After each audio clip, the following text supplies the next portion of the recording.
So we are going to take a look at the country's preparedness for the election from two fronts, from the side of the Electoral Commission, the IEBC, and from the judiciary's perspective. Let me now bring in my panel tonight here on Kivumbi2017. I have with me, just next to me, Ambassador Jack Tuma, former Commissioner of the now-defunct Electoral Commission of Kenya. Thank you for joining us, Commissioner. I have with me political analyst Javas Bigambo. Thank you so much. And then I have Dr. Njoki Ngumi, from Learning and Development, The Nest and Hiva. Thank you for joining us, Dr. And of course, Patrick Gadara, curator, the elephant.info. Thank you, sir, for joining us. Thank you. All right, so let's start from the IEBC's point of view, one ambassador, from where you sit. Is the country ready to go for the election? Ben, before I comment on the IEBC preparedness, allow me, since I'm a former commissioner, to convey my condolences to Chris Musando and his family, his relatives, and indeed his colleagues at the commission. It is a loss that came at a terrible time. We pray that the good Lord will give them strength to manage this development. Yeah. Is the IEBC ready? Yes. We have been told, we have been assured by the person in the kitchen that he is prepared, he has cooked, he is ready to deliver.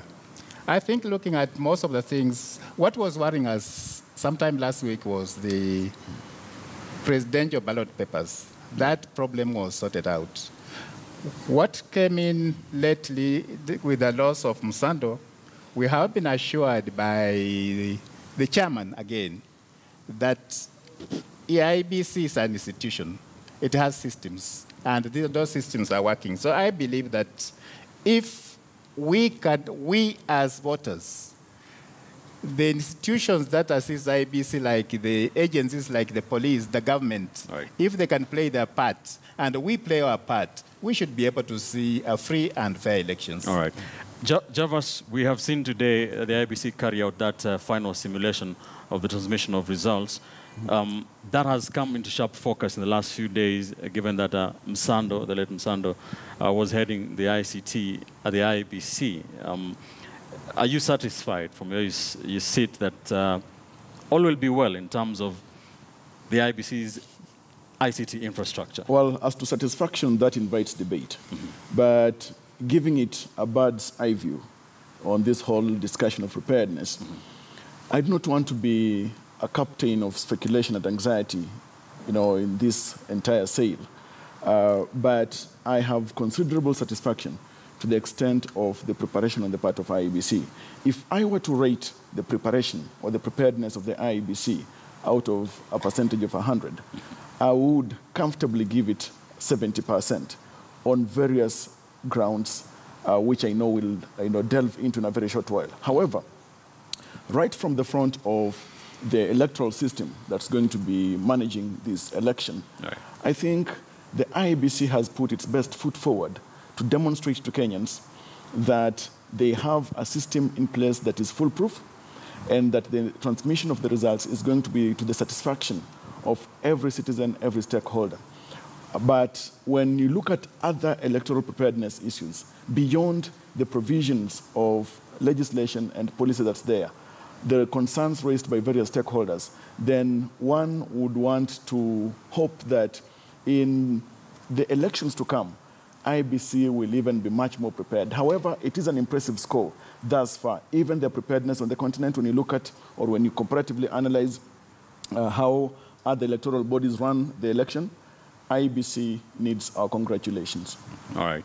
Dr. What is your analysis of the preparedness of the IEBC from different aspects? I mean, I think we have to tell ourselves that the IEBC have done quite a job, and that they're under an incredible amount of pressure at a very high octane time, and at a time when Kenyans are feeling like things are kind of been bubbling under a crisis for a while, in many ways.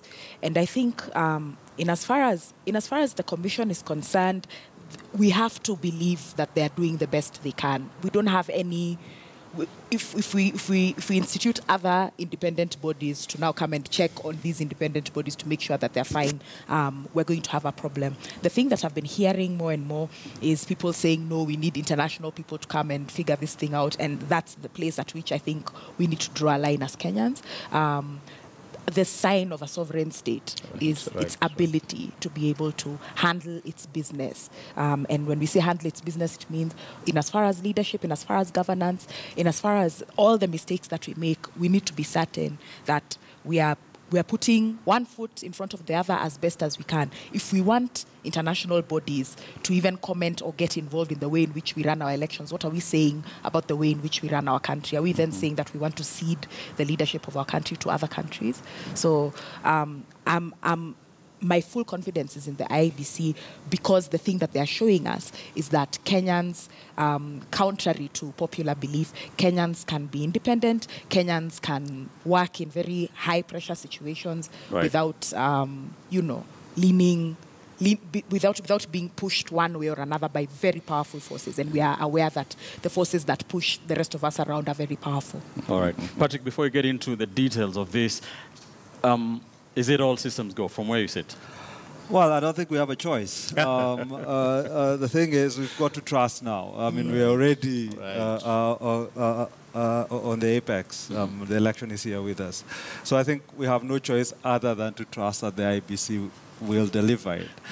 That said, I mean, the proof of the eating, of the pudding is in the eating. In the end, whatever we think here about preparedness and stuff, the IBC will be rated on whether it does actually deliver an election that is to the expectations of Kenyans, and that we can all be proud of. I think there are issues that, I mean, I don't think they've been in the entire preparation for this. They've been as transparent as they should be. I think there's still questions. I mean, they've done the test of the RTS system. We are hoping it doesn't collapse as it did the last time. But the question is, if it does, then what? Things like what the complementary mechanism is, etc. There are still questions about those. Right. And I think if the IBC had comported itself in a much more transparent manner, if it had been open to Kenyans and showed them these are the plans it's put in place, etc., then I think we'd have had we'd have been much more confident going into this. But as it stands, we are where we are. I don't think, I mean, we just have to hope that they will deliver as they say they will. All right. All of you are very optimistic, doing your civic duty as patriots. Just one thing on what Njoki said about these people who are trying to invite foreigners to come in. Really, I totally agree that as a sovereign state, for us to start now talking about having other people to come and supervise our elections, I think is something terrible. They are here anyway. They are here as observers. They can use that position to observe what is happening. Mind you, there's a difference between observers and monitors. We have invited them as observers, and we want them to do their work as observers, observe, make comment where they can, and that ends there. I mean, if I were to follow up with the ambassador, we've invited them as observers.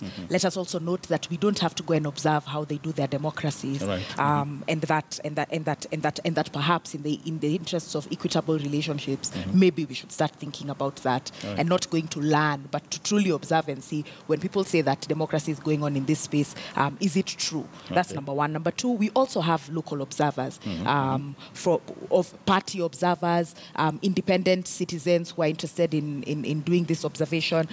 Local NGOs who are observing. And so let's not lose sight of the fact that so many Kenyan citizens are involved in kind of being watchdogs over this process. It's not just the EU, and it's not just people from the US or wherever else. Kenyans are also involved in this process, and that is a thing we should celebrate. Javas, what is your take on this? Well, I think we have always been a generous and welcoming people.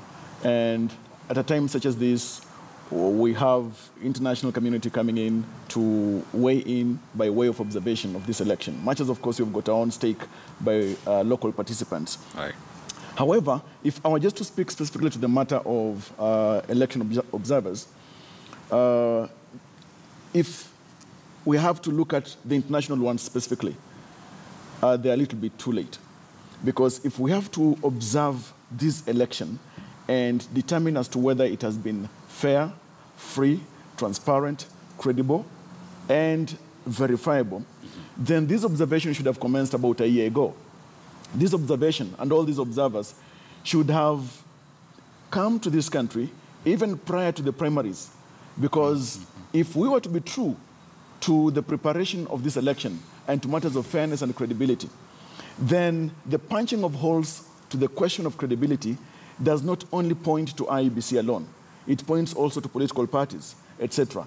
And in any case, I have brought myself to the painful conclusion that ultimately we will have to say that there has not been absolute fairness in this election, because political parties themselves during the primaries were most unfair when they were conducting their elections. Right. All right? So looking at it that way, the question of fairness itself cannot hit 100%. But we as Kenyans must be the harbingers of hope. We must be the protectors of our democracy. And our democracy and its perfection will not be determined by the sentiments of all those who watch from across the borders. All right. Patrick, what is the, from what you said, what is the place of these observers? Because nothing has been, Kenyans haven't changed the way they do their politics. I mean, it's the same nominations, the primaries, and the election observers. Do they, let me be the devil's advocate here, do they have any impact on this? Again, I don't think the observer's job is to come and tell us how to do our politics. You know, I think the major role is to really observe what we're doing, see where we might be making mistakes or going wrong, and advise. And I think that brings me to 2 points I'd like to make. First is that the election, even the whole voting and counting and tallying is all a process, you know. And as we know, there are always problems, you know, with this. And it would be nice to know from the IEBC what's the sort of feedback mechanism that they have, so that they can react to issues that come up, you know, they can get reports, and how quickly can they respond to them to resolve any problems that might arise. All right. You know. The second point I'd like to make is that we need to be learning from this election so that we make the next ones better. If you look at for example, the Kriegler report, I mean, there's very few of those recommendations that were actually implemented. You know, and that accounts for the problems that we've had, and the fact that, you know, lots of guys are so jittery about whether the election will actually be credible. It's because we are not learning the lessons from there. So I think it's important for us to impress upon the IEBC that the process doesn't just end after August 8th. You know, that we need to have an audit of the entire system, see what worked, what didn't work, where were problems, you know, and make this an independent audit. Right. You know. Then let's learn the lessons and put in place, you know, the changes, whether they are changes to law, whether they are changes to simply how IEBC puts out regulations, etc. So the next time we have an election, we're not sort of on the edge of it, always constantly, you know, afraid that, you know, we'll end up with a huge number of people who are unhappy with it. All right. Let me pick up from there, Ambassador. Learning. Do we learn? Have we learned? Learning. Have we learned any lessons? You know, there's so much reference on the Kriegler report. And I want to assure you that Kriegler actually took a lot of what we recommended as a former ECK and pasted, and it became his report. What I'm saying is that there are lots of reports which have been recommended to the parliament. The 10th parliament sat on these things. It came up and we ran into the problems we ran into. Kriegler came, took our report and adopted it and used it as his report. There is very little that has been done from that time. So now we are repeating ourselves. Right. We have to go back and say, yes, one of the major things that came out was the new constitution. How much have we studied what is in the constitution? How much are we implementing as it required by the constitution? I want to say that the outgoing parliament has done this country a lot of disservice. Because, in my view, if that parliament took it upon itself to domesticate the constitution, perhaps some of these problems, including the primaries we have been talking about, would have been a little better than what we have. But our class of political elite, I think, are the ones who keep, for fear of whatever they know, they don't want us to move forward. Yeah, I think I mean it's clear that our political elite want an election they can manipulate. You know, they seem not really interested in a rock solid, credible election. You know, what they want is something they can change, they can play around with, which is why they don't implement the recommendations that are there. Everything from linking the databases that we already have, whether they are databases of births and deaths. So there's no political will. With that, it's not there, you know. Right. And some basic things that, and I'm sure we'll get to this when we're talking about the judiciary. You know, you think about the lessons we learned from 2013, the problems we saw in 2013, especially with the petition. Yes. That went there from the time it took to the fact that the IEBC actually initially refused to give the documentation that was there. There's still no law that compels the IEBC to give up this documentation if anybody sues it. All right. Yes, now, when it comes to this preparedness, I wish to pick a knife and slice deeper into this yam. Now, one, for instance, from various recommendations that came from the 2013 election, we do not necessarily need, or there's not so much of a limitation in matters legislation or even policy. But here it's a question of embracing the international best practices in the progression of democracy. Now, and also factoring in all the needs of the individuals or the people who participate in an election. Now, let me pick out some constituencies that have been disadvantaged and continue to be disadvantaged into even this election. One, for example, when you look at matters, for instance, voter education, to what extent has the IEBC factored in the interests, the education of persons with disability? All right? And here specifically I'm speaking to persons who are deaf, the blind, etc. Right. I have not seen any impressive effort to see how these individuals have been educated to the extent that they will be effectively participating in this election. When it comes to even voting, how about individuals who are blind as well? Is there, for example, a tactile ballot paper that is going to be used? How are they going to read the names and determine that I want to vote for so and so? Right. Beyond just a question of being helped by the agents in polling stations. Why is it that these individuals, in an era such as this, continue being relegated to the backwaters of a democratic, a democracy's advantage? These are things that the IEBC should impressively factor in. All right. Another thing is this. When it comes to, for example, matter security, it concerns our nation. Like today, for example, there's been an attack in Lamu. The preparedness, and of course, CS Matiang'i has weighed in on this matter, and they have assured the nation that there is the preparation on, in matter security. All right. The threat to security anywhere in this country is a threat to the rights of individuals participating in this election. And what we'd like to see is that the security forces or teams should move in expeditiously to make sure that they secure every part of this country, that no franchise should be at risk or wasted or threatened. Dr. What are your views on learning the lessons from what you said? I mean, if we talk about Kenyans learning lessons, I don't think we should learn electoral lessons alone.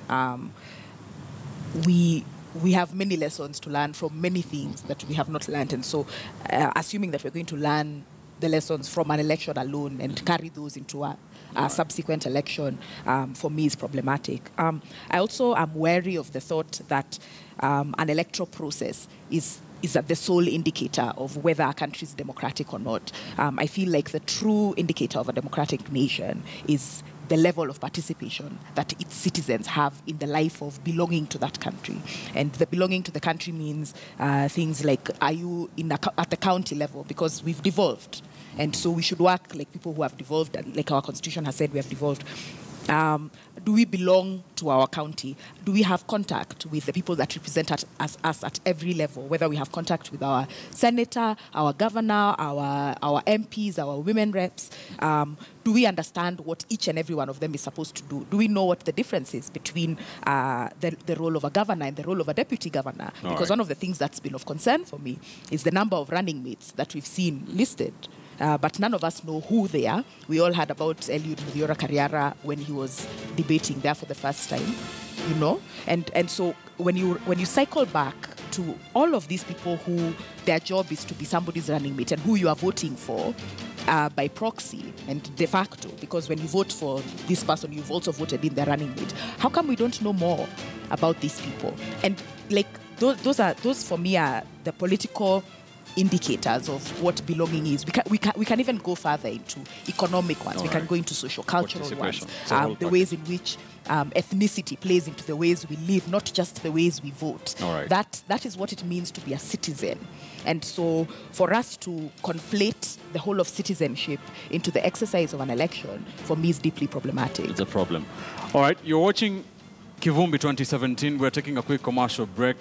We are discussing the preparedness of this nation for the forthcoming election, 6 days to election day today. When we come back, we shall talk about specifically the judiciary and what should happen in case of a petition or petitions with a special focus to the presidential election. Don't go too far. We are back shortly.